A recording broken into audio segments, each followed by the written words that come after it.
Bu obyektimiz mana tugadi, xudo xolisa. Buni обязательно ko'rsatmasam bo'lmasdi. Juda ham chiroyli chiqdi. O'zingizlar ko'rib baho berasizlar, xudo xolisa. Mana bu kinoteatr zalimiz. Bu yerda divan kreslo qo'yib qo'ysanglar, PlayStation xohlasanglar kinoteatr zal qilsanglar bo'ladi. Bu yerda mana pitaniyalarimiz qolgan. Bu yerda trenajyorniy zal, begovoy дорожка, velosiped, xohlagan narsangizni qo'yib qo'yasiz. Bu mana mashinadan bo'lingan.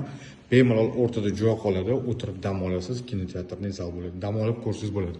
Hop, forchkalarimizda, ventilyatorlarimizda, konditsionerlarimizda doполнительно qoldirilgan. Bu yerda oynamiz ishlab turibdi, havoga ham ishlaydi, yorug'likka ham ishlaydi.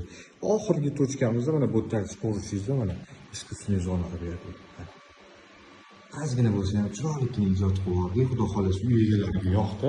Xudo xolasa kimga shunaqa xizmat kerak bo'lsa, tez va operativniy xudo xolasa xizmatdamiz. Nimaiki yaxshi niyatda uy quraman deganlar bo'lsa, xudo xolasa aloqaga chiqaverasizlar. Rahmat.